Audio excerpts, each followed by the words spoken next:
안녕하세요. 이번 영상에서는 초월적 상상력에서 신체화된 상상력으로라는 주제로 함께 이야기를 나눠보겠습니다. 이 초월적 상상력은 칸트의 철학에서 나오는 이야기입니다. 그리고 신체화된 상상력은 존 듀이의 상상력 이름입니다. 상상력의 두 가지 갈래를 한번 살펴보려고 합니다. 듀이의 상상력은 몸의 활동으로서의 상상력입니다. 이 칸트의 초월적 상상력은 순수 이성 비판에 나와 있는 것입니다.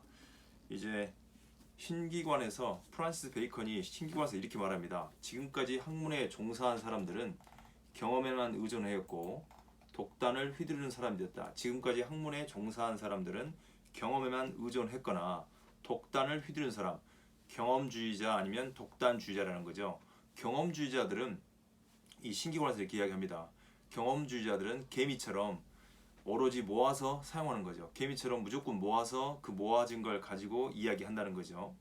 반면에 독단론자들은 거미처럼 거미를 구해봤습니다. 이 뒤에 울라프님에도 거미가 있고 주변에 거미가 많이 있을 겁니다.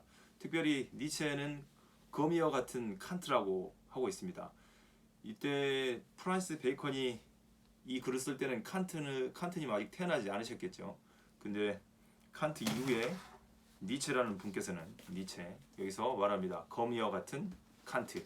이 독단론자라고 규정하는 거죠. 독단론자들은 거미처럼 자기 속에서 자기 몸에서 씨를 빼서 만들어내는 거죠. 자기 안에서요.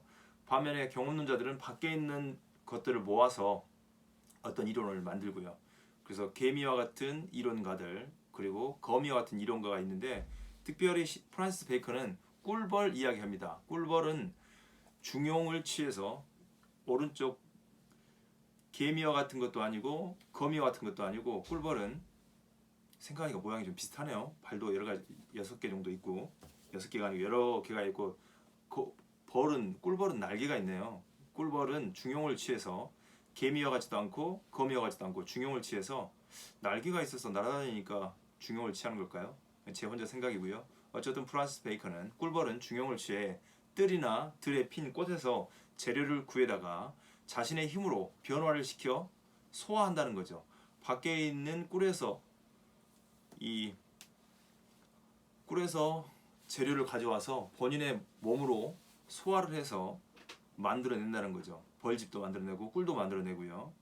그래서 말합니다. 프란시스 베이컨은 참된 철학의 임무는 바로 이와 같다.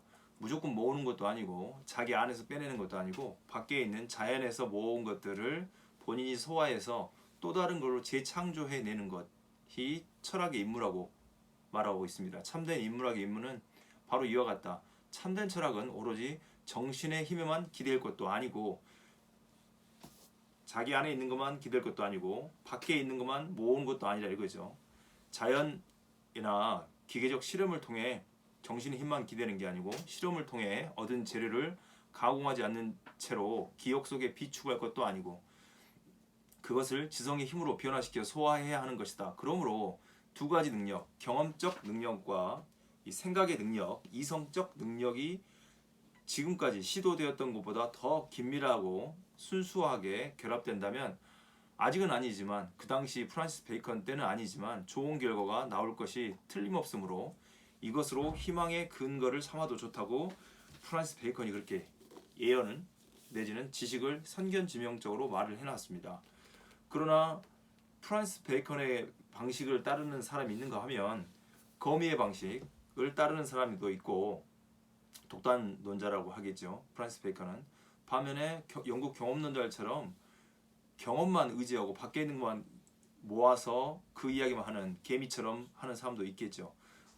큰 틀을 보자면 개미와 같은 철학자가 있겠고 거미와 같은 철학자가 있겠고 프란시스 베이컨이 말하는 꿀벌 같은 철학자 좀 세 종류의 학자들이 있을 것 같습니다. 제가 계속 말하고 있는 학자들은 거의 꿀벌 같은 학자들이고 이런 꿀벌 같은 학자들을 자연주의라고 이름 붙였고 프란시스 베이컨도 거기에 해당되는 철학자 중에 하나이지 않을까 싶습니다. 꿀벌 같은 철학자 이제 두이도 꿀벌 같은 철학자고 니체 이분 망치 철학을 하는 저 뒤에다가 해머를 올려놨습니다. 해머 망치 철학을 하는 니체도 꿀벌과 같은 철학자라고 할 것 같습니다. 많은 것들을 모으고 경험적 능력과 이성적 능력을 발휘해서 자기만의 철학을 이야기하니까요. 그래서 본인은 미래 철학자들이 온다고 이야기하고 있습니다. 그 미래 철학자 중에 한 명이 니체, 듀이, 후기 뷰티겐슈타인, 메를로 뽕티 이렇게 저는 보고 있습니다. 그리고 이제 좀 이따 영상에서 보시겠지만 체험주의라고요. 신체화된 상상력을 주장하는 듀이를 이렇게 이어가는 듀이와 유사한 사유를 하고 있는 신체화된 상상력을 주장하는 마크 존슨 혹은 체험주의라고 할 수 있겠습니다. 듀이와 달리 칸트의 상상력의 근거, 본인도 상상력을 이해합니다. 칸트도. 근데 상상력의 근원지, 고향이 모호합니다. 주장을 하고 있는데요. 칸트에게 상상력이 이 칸트 위에도 저기 거미가 붙어 있습니다. 이제 칸트 하시는 분들은 어떻게 생각할지 모르겠습니다. 칸트도 그 전에 있었던 이성을 비판합니다. 제목이 그런 것처럼 그 전에 이성이 너무 마음대로 사용되었기 때문에 이성을 제한해 주는 거죠. 이성의 사용 범위를 제한하기 위해서 쓴 거예요. 마음대로 이렇게 이성이 넘나드니까 너무 비약하니까 비약하는 거 한계를 정해주려고 쓴 책입니다. 순수 이성 비판이. 그리고 그 전에 이성을 막 자기 마음대로 사용했던 철학자들을 독단론자라고 이렇게 불러요, 이분도. 근데 누가 독단론자인지는 이제 계속해서 연구하시는 분들이 하겠죠. 어쨌든 칸트도 상상력을 이해합니다. 칸트에게 상상력이 필요한 이유는 감성과 지성을 매개하기 위해서 필요합니다. 감성과 지성. 말하자면 경험과 이성을 매개하는 데서 필요한 거지. 연결하는 것 때문에 필요한 거예요. 칸트의 상상력은 인간의 인식 능력의 두 줄기, 감성과 지성이라고 구분하고 있습니다. 칸트는 이 두 줄기이자 마음의 두 근원, 감성과 지성. 감성과 지성의 근본 원천인 순수 감성과 순수 지성을 연결하는 매개하는 경험과 인식을 가능하게 하는 선험적 종합 능력으로 이야기합니다. 칸트의 상상력은 선험적 종합 능력인 거죠. 이 선험적 종합 능력을 뭘 하냐면 감성과 지성을 매개하는 것, 연결하는 겁니다. 다시 말해서 칸트의 상상력은 선험적 종합 능력으로서 생산적인 것이며 현상들을 통일하는, 종합하는 초월적 기능을 하며 이 기능을 매개로 현상들이 연합되고 재생되고 합류함으로써 경험이 가능하게 된다는 거죠. 칸트에 말하자면 경험적 종합 판단이 아니고 선험적인 거죠. 경험에 앞서 있는 능력, 종합하는 능력인 거죠. 경험으로는 한계가 있기 때문에 경험을 앞서 있는, 논리적으로 앞서 있다고 하기도 하고요. 경험을 앞서 있다는 거죠. 그걸 선험이라고 부릅니다. 칸트는 선험을 주장하지만 저기 플라톤 이런 분들은 초월인 거죠. 선험 이전에 완전히 초월해 있는. 듀이의 경우는 경험적인 방식이겠죠. 경험. 그래서 상상력의 초월적 기능 없이는 경험 자체가 불가능합니다. 감성과 지성을 결합해야 되니까, 매개해야 되니까요. 이런 기능이 없이는 경험 자체가 불가능한 거죠. 그 경험 자체가 가능하게 하는 것이 상상력입니다. 그 상상력의 능력이 초월적 기능인 거죠. 선험적 능력이라고 하겠습니다. 칸트에 따르면 우리에게 알려지지 않는 뿌리를 우리가 소유하고 있는데 그것은 영혼의 불가결한 기능인 모든 선험적인 인식의 기초에 놓여있는 인간 영혼의 기본 기능인 순수 상상력이라고 말합니다. 상상력이 영혼의 불가결한 기능일 뿐만 아니라 모든 선험적 인식의 기초에 놓여있는 인간 영혼의 기본 기능인 순수 상상력이라고 부릅니다. 이 칸트의 상상력이 복잡해서요. 어렵기 때문에 존슨이라는 분은 본인 네 가지로 구분해놨어요. 칸트의 상상력의 기능이 무엇인지에 대해서 마음속에 보면서 이야기합니다. 이 책의 제목은 의미, 상상력, 이성의 신체적 근거 이렇게 써져 있는데 여기서 존슨이라는 분은 마크 존슨 이렇게 구분합니다. 칸트의 상상력은 네 가지로 요약된다. 네 가지로 요약해 주는 거죠. 칸트가 여기저기에서 상상력에 대해서 이야기했는데 요약해 주는 것이 더 쉽게 이해될 수 있겠습니다. 존슨의 구분에 따르면 칸트의 상상력은 네 가지로 요약됩니다. 첫 번째 재성 기능, 재생해내는 기능. 두 번째 산출적 기능. 세 번째는 도식화 기능이고 네 번째는 창조적 기능. 재생, 산출, 도식화 그리고 창조적 기능이 있다는 거죠. 이것들을 첫 번째 하나씩 살펴보면 첫 번째 재성적 기능은 시간 안에서 심적 영상, 마음의 영상과 지각 같은 통일된 표상을 주고 통일된 영상의 형성과 과거의 영상들을 기억에 환기시키며 통일되고 정합적 경험을 구성한다.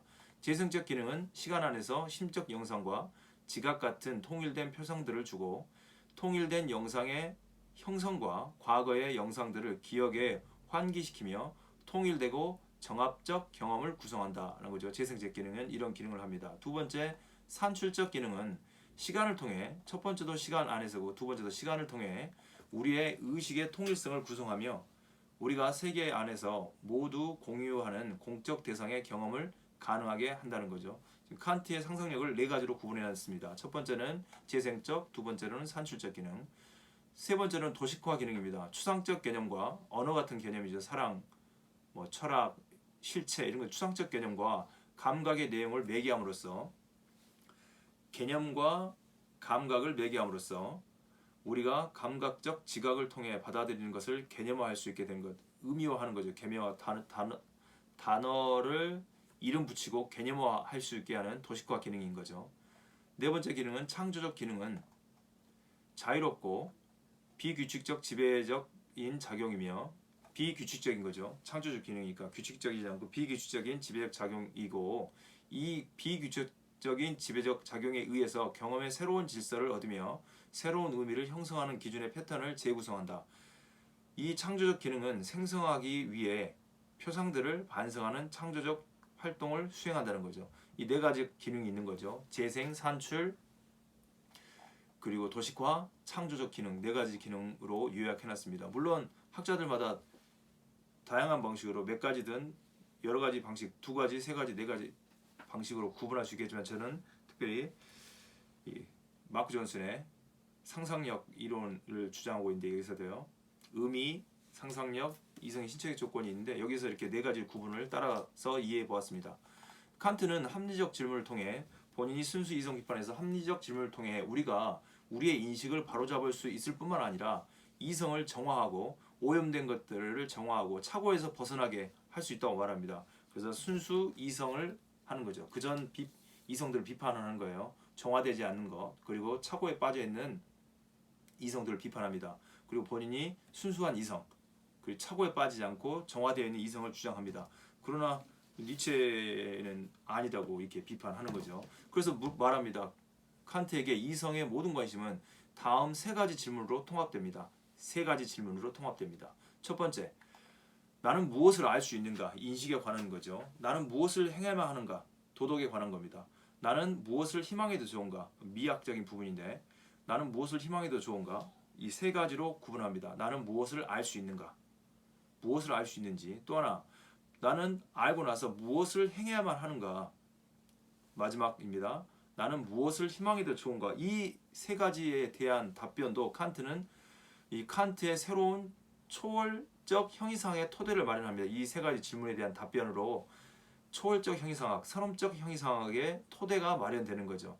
근데 그러나 그런 토대는 이 니체는 우상의 황혼이라고 생각하고 여기에서 니체가 망치를 들고 와서 칸트가 주장했던 이야기를 선악의 저편 제1장 철학자들의 편견에 관하여 칸트도 그전 철학자들을 편견이 있다고 그랬는데 니체도 편견이 있다고 비판해냅니다.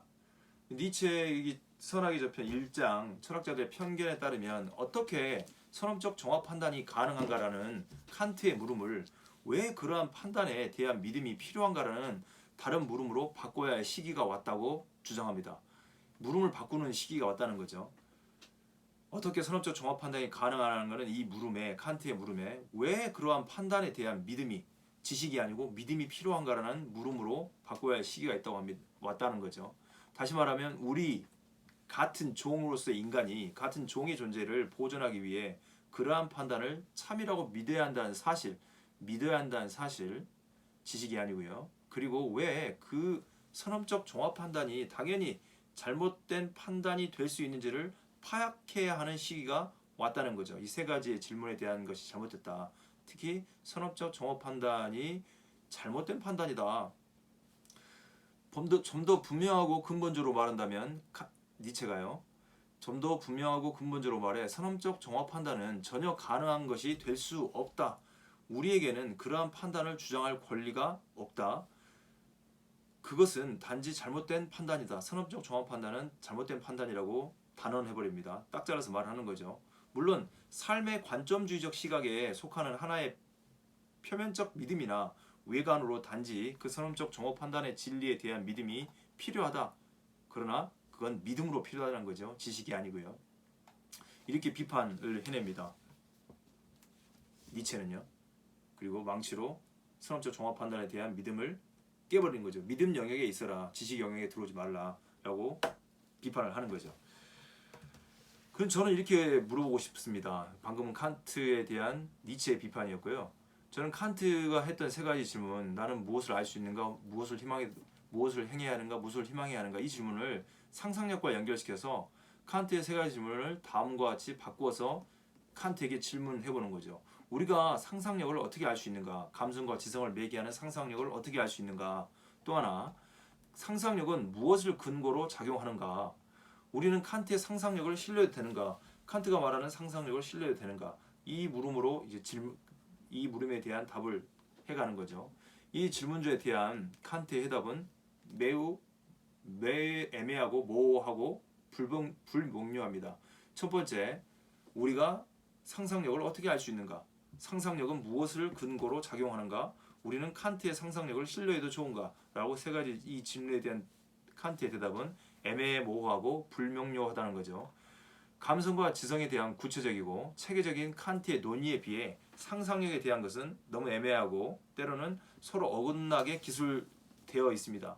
마크 존슨이 네 가지로 구분했지만 그게 무엇일까, 어떻게 알 수 있는가라고 했을 때는 애매한 칸트의 입장을 제시하고 있기 때문에 이 칸트의 애매한 입장 때문에 감성과 지성을 연결하는 상상력이 무엇을 근거로 하여 존립하는지, 이게 본인이 존립하는지 모호합니다. 물론 칸트의 순수이동 비판 초반에서 상상력은 감성과 지성에 환원될 수 없는 능력으로서 모든 종합의 근원적 원천으로 해석됩니다. 반면 순수이동 비판 재판, 첫판 말고 재판에서는 지성의 종합적 활동이 부각되고 이 종합은 전적으로 지성의 기능인 것처럼 간주됩니다. 이 책을 번역하신 백종현 교수님은 순수이성 비판 재판에서의 지성의 역할의 확장을 통해 상상력의 기능이 포섭되어 있다고 지적하고 있습니다.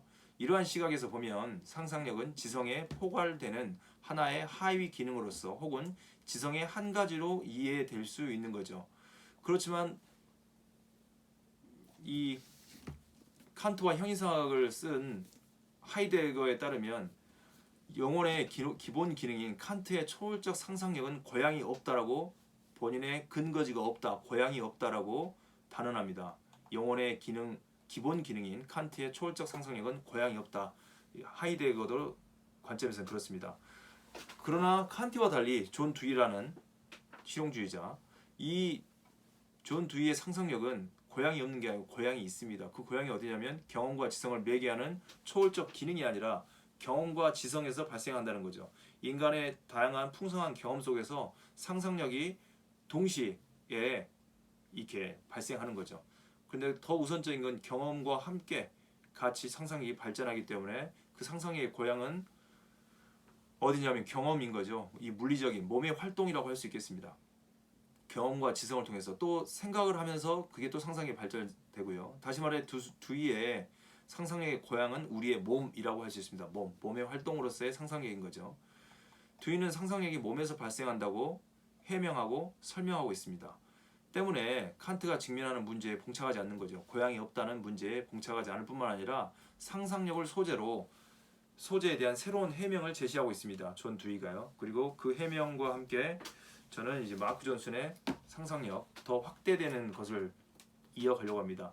두이 역시 상상력을 많이 이야기해놨지만 그것을 어떻게 규합할 수 있을지는 두이 역시도 자세하게 설명해놓지 않았습니다. 그 설명을 더 확실하게 설명할 수 있는 방식을 찾아가는 거죠. 그래서 몸의 활동으로서의 상상력이라고 이름을 붙여보았습니다. 두이는 상상력이 우리의 경험에서 발생하는 것으로 설명함으로써 상상력의 소재에 대한 새로운 해명의 가능성을 제공하고 있습니다. 칸트는 고향이 없기 때문에 애매하는 거죠. 그냥 단순히 감성과 지성을 매개하는 것이다. 이에 대해서 하이데거는 고향이 없다라고 말하고 있습니다. 그러나 반면 두이는 새로운 해명의 가능성을 제공하고 있는 거죠. 두이의 상상력은 실제로 상상력과 창의성이 중요하다고 말을 많이 하는데 상상력이 무엇인지에 대해서는 잘 모르는 거죠. 저희들은 이제 상상력이 어디서 발생할까? 여러분 몸의 활동, 여러분과 제가 활동하는 몸의 활동과 이 활동을 반성적으로 돌아보고 실험 관찰함으로써 돌아봄으로써 상상력이 우리 안에서 풍성해지는 거죠. 예를 들면 이렇게 거미를 들고 영상을 촬영하려고 한 것도 프란시스 베이컨이 개미와 거미를 구분해놨고 또 니체라는 분이 거미 독단론자들을 이야기했기 때문에 이것들을 다 이렇게 해본 겁니다. 머릿속에 가상으로 생각했다가 상상력이죠. 상상력으로 먼저 생각해놓고 거미를 구입해서 심지어 거미를 구입해서 여러 거미들을 인형 위에다 올려놔 봤습니다. 왜냐하면 칸트의 영향이 그 정도로 어마어마하거든요. 이 합리론자들 그리고 관념론자들 내지는 낭만주의 이런 분들의 이론들이 유럽 전체를 칸트, 니체의 경우는 칸트가 전 유럽을 거의 다 이렇게 지성에 영향을 많이 주었다. 플라톤, 그리스도교 그리고 칸트까지 영향이 막강합니다. 그런 영향이 막강한 사람에게 망치를 들어서 휘두르는 거죠. 니체는. 그래서 거미를 많이 놓아 보았습니다. 상상력에서 발동된 거죠. 여러 가지 경험을 통해서 이렇게 하면 어떨까라고 상상한 거죠. 이것도 창조해 낸 거죠. 철학 이야기를 하면서 거미들을 놔두고 이야기하는 그리고 망치를 구입해서 망치 철학자 말로 하는 게 아니고 실제로 망치가 어떤 역할을 하는지 해머가요. 저기 옆에도 이렇게 올려놓았습니다. 두유에게 상상력은 어쨌든 상상력은 우리의 경험, 곧 몸에 뿌리를 두고 있는 신체화된 것이라고 할 수 있는 거죠. 경험화된 것이라고 할 수 있겠고요. 두유에게 상상력은 세계와 인간 혹은 상황과 경험의 상호작용 과정에서 출현한 겁니다. 상상력이 그냥 갑자기 나오는 게 아니고 여러 가지 경험을 통해서 환경과 상호작용을 통해서 출현하는 거죠. 그러니까 상호작용적 상상력이라고 부를 수 있겠습니다. 이성적인 가능성이 상황을 매개로 행위를 이끌어 가는데 사용되는 능력입니다. 상상력은 상황적 사건들을 지속적으로 조직화하고 재구성함으로써 경험의 흐름을 의미 있는 연속성으로 직조하는 활동이라 할 수 있겠죠. 이 인형들 뒤에 많잖아요. 이 인형들은 자 이제 심심하니까 인형 뽑기를 한 겁니다. 인형을 뽑고 스트레스도 해소하려고. 물론 뽑다가 못 뽑아서 스트레스를 더 받습니다. 그렇지만 이렇게 뽑아서 뒤에다 장식을 해놓는 거죠. 그 위에다가 거미를 또 구입해서 올려놔 봤습니다. 독단론자들을 거미 철학자라고 부르니까요. 그렇다 해서 칸트를 독단론자라고 부르진 않습니다. 근데 거미와 같은 철학자인데 어쨌든 거미를 뒤에다 이렇게 배치해보고 상상력인 거죠. 상상력은 상황적 사건들을 지속적으로 조직화하고 재구성하는 겁니다. 또 뒤에 있는 배치를 바꿀 수도 있겠죠. 상상을 통해서 또 창조할 수도 있는 거고요. 연속적으로 직조하는 활동인 겁니다. 가능한 상황의 관점에서 현재의 의미를 파악하는 능력인 상상력은 자연의 한 기관, 이 자연 속에서 나타나는 상상력입니다. 아직 가능성에 불과하고 예측할 수 없는 사건을 향해 움직이는 몸의 기능 가운데 하나인 거죠. 상상력이 따로 있는 게 아니고 우리 몸의 기능에서 함께 있다는 거죠. 몸이 아파버리면 상상력이 있어도 이제 그 상상력을 발현할 수가 없는 거죠. 언어로 표현이 되지 않으니까요. 또 언어로 표현되거나 이렇게 뒤에 뭔가를 만들어내는 것이 없기 때문에 몸의 활동이 정지하는 순간 상상력 활동도 정지한다고 볼 수 있겠죠. 이상이 하나의 환상일 수 있죠. 뭔가를 생각하는 거 그게 환상일 수 있습니다. 그러나 실현하면은 환상이 아니고 현실이 되는 거죠. 이상, 아이디어, 이 아이디어가 실현되지 않는 것은 그냥 환상이라 부르겠지만 실현됐을 때 하나의 환상일 수 있지만 이상적 사유가 우리의 존재의 특성을 구체화하기 때문에 우리가 이상을 갖는 것은 환상이 아닌 거죠. 이상은 추상적 사유입니다. 이상이라는 것은 그 추상적 사유가 현실화되면 추상적 사유로 하지 않고 현실인 거죠. 추상적 사유는 친숙한 대상을 새로운 관점에서 보는 상상력입니다. 추상적 사유라는 것은요. 상상력을 통해서 미래를 선견 지명할 수도 있는 거죠. 이상과 추상적 사유, 그것과 관련된 상상력은 모두 우리의 행위와 고통과 직접적으로 관련되어 있습니다. 행위와 고통과 관련되어 있는 거죠. 고통을 당하면 당할수록 그 고통에서 벗어나려고 삼각 사유를 하게 되겠죠. 두이는 경험의 총체적인 부분으로서 오랫동안 무시되어 온 인간의 삶의 당혹감, 모호성, 갈등 상황을 경험의 중심 부분으로 갖다 놓습니다. 고통을요. 그리고 당혹감 이런 것들을 치료하고 해소하기 위해서 벗어나기 위해서 상상력이 발동되는 거죠. 우리의 삶이 안전하고 편안하면 상상력은 게으르고 둔감해집니다. 왜냐하면 편안하기 때문에 생각할 필요가 없는 거죠. 추상적 사유를 하지 않게 되는 거죠.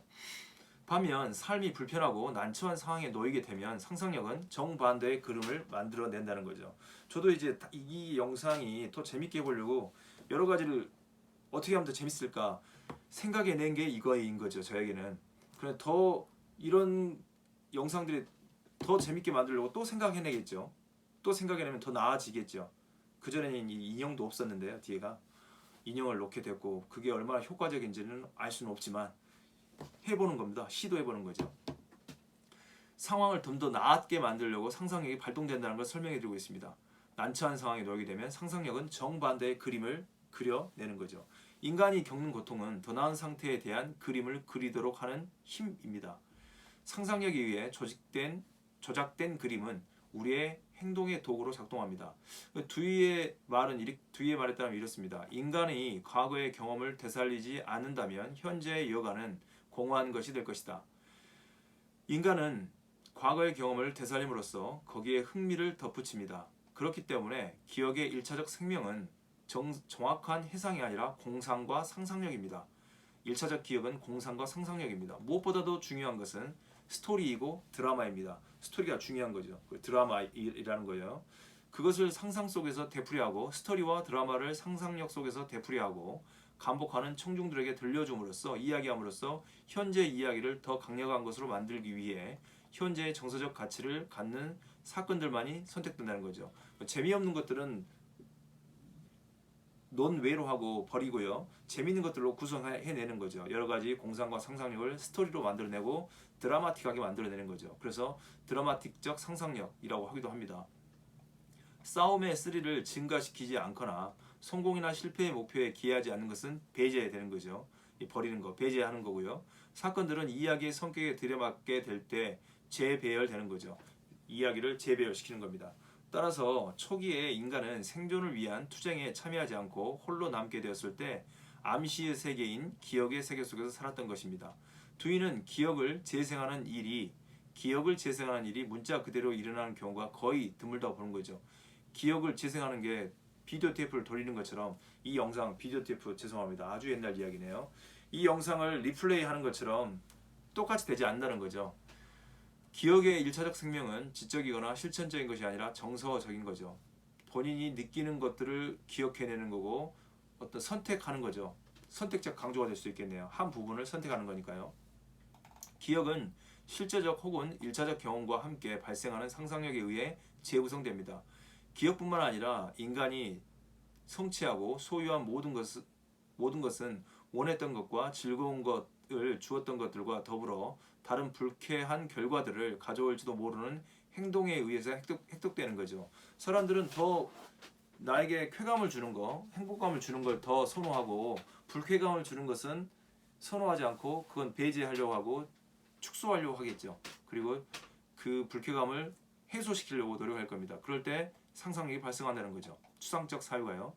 사물이 산다는 것은 선행적 행위가 그 이후의 행위를 일어나게 하는 조건을 준비하는 연결적 행위의 연속성이며 경험의 연속성이 있었지 않습니까? 경험의 상호작용. 상상력도 연속성과 상호작용과 연결되어 있습니다. 연결적인 행위의 연속성을 의미하며 생물에 있어 환경과의 연속성의 단절은 죽음인 거죠. 인간만이 연속성이 있는 게 아니고 모든 생물체가 자연과 상호작용하고 연속적으로 연결되어 있죠. 그 연속이 단절되는 것, 그것은 곧 죽음을 의미합니다. 단절이란 곧 죽음을 의미하는 거죠. 상상력도 마찬가지입니다. 연속성과 상호작용이 단절되는 순간 상상력이 단절되는 거죠. 두이는 전체론적 관점을 견지하고 있습니다. 니체는 관점주의라고 할 수 있겠네요. 니체는 관점주의. 어떤 한 가지 관점을 통해서 보는 거죠. 두이도 그런 관점주의인데 그건 전체론적 관점이라고 부릅니다. 전체론적 관점을 견지하는 두이에게 우리의 행위와 사유는 연속적으로 상호작용하는 것이고 사유와 상상력 역시 서로 연결되어 있습니다. 상호작용하는 거고 연속되어 있는 겁니다. 분리되어 있는 게 아니고요. 두이에게 사유는 스스로에게 전환하고 그리고 그 목적과 조건 그리고 근원과 도움, 난점과 장애물들을 검토하는 행위입니다. 시적이건 이론적이건 모든 활동적 삶은 멀리 있는 것 그리고 부재한 것 애매한 것에 대한 명료한 통찰을 제공함으로써 관찰을 보충하고 심화시킬 정도의 상상적이라고 할 수 있습니다. 이처럼 두이의 상상력은 우리의 실제 행위와 활동, 곧 경험에서 창발한 것이라고 할 수 있습니다. 그래서 창발적 상상력이라고 부르기도 합니다. 부를 수도 있습니다. 제가 부르기도 하니까요. 이 창발적 상상력은 다시 우리의 삶을 이야기 형식으로 재구성하고 제공함으로써 경험에 영향을 줍니다. 이 두이의 중심적인 의미에서 상상력은 무엇일 수 있는 것을 조명하는 데 있어 우리 앞에 있는 것을 구체적으로 지각하기 위한 능력이라고 할 수 있습니다. 다시 말해 두이의 상상력이 우리의 피부의 경계를 넘어서서 우리의 흥미를 확대할 수 있을 만큼 충분히 강렬하다는 거죠. 우리의 피부를 넘어서서 생각을 우리의 삶의 흥미를 확대해 주는 거죠. 상상력이 그런 역할을 합니다. 그렇지만 그 상상력은 이렇게 연을 날릴 때 줄이 연결되어 있지 않습니까? 연줄이 만약 연줄이 이렇게 연결되어 있을 때는 그 연은 저희 겁니다. 제 거죠. 연줄을 감으면 다시 돌아올 수 있으니까요. 근데 상상력도 마찬가지입니다. 상상력이 몸과 연결되어 있는 거지 몸과 떨어져서 완전히 연줄이 잘라져서 하늘로 올라가 버리면 더 이상 그 연은 우리의 연이 아닌 것처럼 상상력 역시도 우리 몸과 분리돼 버리면 우리의 상상력이 아닌 거죠. 망상이거나 환상일 수 있는 거죠. 두이는 그런 망상과 환상의 상상력을 이야기하는 게 아니고요. 이 연줄이 연과 연결되어 있는 것처럼 몸과 상상력, 추상적 사유가 연결되어 있다는 거죠. 그런데 많은 철학자들이 선험적 혹은 초월적 혹은 신비적 이야기하면서 우리의 추상적 사유, 뭐 이성이라고 부르든 초월적 상상력이라고 부르든 그런 것들이 우리의 몸과 우리의 경험과 단절돼 버리는 거죠. 연줄이 끊어져 버리는 것처럼. 그래서 도대체 연결되지 않는 그 부분을 지적하는 거죠. 우리의 추상적 사유가 연결돼야 되는데 연결되지 않고 마치 추상적 사유가 원래부터 있었던 것처럼 본래적으로 있었던 것처럼 이야기하는 것 그런 것들에 대해서 굉장히 비판적이고 두이의 입장이나 전체론적 관점이나 또 니체의 관점주의나 그런 것을 비판하는 것을 보입니다. 그래서 큰 이성, 몸 이런 이야기를 하죠. 니체도. 두이 역시 몸을 중요하게 생각합니다.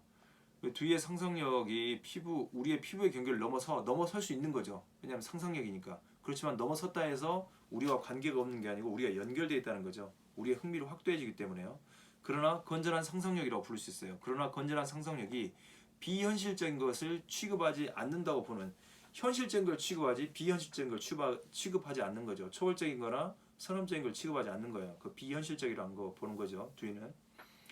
두이에 따르면 건전한 상상작용은 순수하고 가공적이며 이상적인 것으로서의 퇴화가 아니라 오히려 실제적인 것을 확대하고 충실을 기하는 하나의 방법에 불과한 거죠. 실제로 그 상상력을 현실화시킬 수 있어야 되는 거죠. 그게 애니메이션이든 무엇이든. 관찰은 가까운 것을 공급합니다. 그렇죠? 지금 관찰한다는 것은 가까운 것을 공급하고 상상력은 먼 것을 공급하는 거죠. 보이지 않는 가깝지 않은 먼 곳에서 상상력을 먼 것을 공급한 겁니다. 그 먼 것이 현실화될 때도 가까운 것이 될 수 있는 거죠. 우리의 사유는 상상력과 관찰의 능력의 상호작용을 통해서 형성된 것이기 때문에 어느 것 하나도 결여돼서는 안 되는 거죠. 우리의 몸의 활동에서 출현한 두이의 상상력은 모든 분야에서 공감의 매개로 작동합니다. 이러한 공감의 매개인 상상력의 작용은 기계적인 것이 아니라 인간 모든 활동을 가능하게 하는 하나의 능력 가운데 하나이죠. 인간의 활동을 가능하게 하는 게 우리의 근육, 뼈 다 있지 않습니까? 그것 중에 하나인 게 뭐냐면 상상력이라는 거죠. 한편 존슨의 두이도 포괄적 경험을 주장하는데 이 존슨 역시 경험 개념을 주장합니다. 존슨의 경험 개념은 두이의 포괄적 경험 개념과 저는 괴리가 없습니다. 존슨에게 경험은 우리를 인간적으로 만들어주는 모든 것입니다. 우리의 세계에 대한 우리의 이해를 구성하는 복합적인 상호작용 안에서 결합된 신체적, 사회적, 언어적 존재로 만들어지는 것을 모두 포함합니다. 뒤도 이렇게 시원하게 이야기했으면 좋았을 텐데 마크 존슨은 이렇게 이야기합니다. 우리의 세계에 대한 우리의 이해를 구성하는 복합적인 상호작용 안에서 결합된 신체적, 사회적, 언어적 존재로 만들어주는 모든 것을 경험이라고 부르는 거죠. 존슨의 경험 개념과 그의 상상력 이론이 인간의 몸에 대한 관심에서 출발한다는 점에서 뒤의 포괄적 경험 개념과 상상력과 괴리가 없어 보이고 이 뒤의 상상력 개념을 그리고 또 경험 개념을 더 확장시키는 것으로 저는 보입니다. 존슨의 상상력 이론, 도덕적 상상력까지 왔습니다. 도덕적 상상력. 이런 이론들 여기서 보면 뒤에 경험 개념과 상상력 그리고 뒤에 윤리학을 굉장히 많이 가지고 들어와 있습니다. 윤리학의 새로운 도전이라고 있는데 뒤 역시 그런 도전들을 해냈고 그런 철학자들을 계속해서 말씀드렸던 자연주의 철학자 마크 존슨도 자연주의 철학자에 속하고 있고 더 뒤로 확장시키는데 많은 기여를 하고 있습니다. 뒤에 실용주의적 전회를 하고 있고요. 마크 존슨도 로띠, 퍼트남 이런 분들 그건 다음 영상에서 이야기하도록 하겠습니다. 어쨌든 존슨의 상상력 이론은 뒤가 해명하지 못한 상상력에 대한 구체적인 해명을 하고 있다는 점에서 제가 눈여겨보고 있는 거죠. 이런 책들을. 존슨의 상상력은 전반적인 인간 이해에 있어 중심 역할을 하며 다시 우리의 신체가 상상력의 전반적인 작용의 중심 역할을 한다는 것을 잘 설명해주고 있습니다. 칸트 역시 상상력을 이야기하고 많은 철학자들도 상상력을 이야기하고 있습니다. 근데 그 상상력이 무엇일까 이를 이야기할 때 뒤는 몸의 활동으로서의 상상력이라고 말하고 있고 또 이런 상상력을 좀 더 구체화시킨 마크 존슨 체험주의 상상력 이론을 보는 거죠. 영상 도식과 은유적 사상이라는 이야기를 통해서 상상력이 어떻게 도식화하고 또 은유적으로 사상되는지 투사되는지에 대해서 아주 구체적으로 설명을 해놓았습니다. 그건 다음에 영상에서 보겠고요. 지금 우리가 살펴봤던 칸트의 상상력은 감성과 지성을 매개로 한다는 거죠. 그리고 하이데거에 따르면 칸트의 초월적 상상력은 고향이 없다. 선험적 상상력은 어디에 근거지가 없다는 거죠. 그렇게 비판했고 선악의 저편에서도 많은 철학자들의 편견에 대해서 이야기하면서 칸트의 편견, 선험적 종합 판단이 어떻게 가능한가? 저는 그 질문을 선험적 종합 판단을 어떻게 우리는 상상력을 알 수 있는가? 초월적 상상력을 알 수 있는가라고 세 가지 질문으로 해보았습니다. 그리고 리뷰하자면 우리 신기관 프란시스 베이컨은 개미, 영국 경험자들의 개미 이야기와 또 독단론자들의 거미 이야기 본인은 꿀벌이라고 했는데 저는 꿀벌을 니체, 후기 비트겐슈타인 그리고 멜로 뽕띠, 마크 존슨, 체험주의까지 꿀벌 정도로 저는 보고 있습니다. 그래서 객관주의와 상대주의를 넘어서려고 하는 거죠. 제3의 영역에서 사유하는 철학자들, 자연주의 철학자들, 꿀벌 철학자들이라고 할 수 있겠습니다. 이 꿀벌 철학자들은 니체와 함께 망치 철학자들이에요. 기존에 있었던 영국 경험론자 개미 철학자와 거미 철학자들을 다 망치로 두들기고 있으니까. 그래서 개미와 거미들이 해놨던 작업들을 다 거미집을 해체해버리고 또 개미집을 해체하고 나서 새로운 꿀벌 이론들을 제시하고 있습니다. 그런 점에서 이렇게 먼저 저희가 알아야 될 게 철학사 그리고 개미 철학자들과 거미 철학자들 다 알아야 되는 거죠. 그래서 굉장히 어려운 작업들이 되는 겁니다. 그 중에서 제가 관심 갖는 것은 상상력이었고 경험 개념이었습니다. 뒤의 생각을 따라서요. 다음 영상에서는 체험주의 상상력, 지금까지 말했던 상상력, 몸의 활동으로서 상상력을 좀 더 구체화하는 영상에서 찾아뵙도록 하겠습니다. 여러분 수고하셨습니다. 다음 영상에서 뵙겠습니다.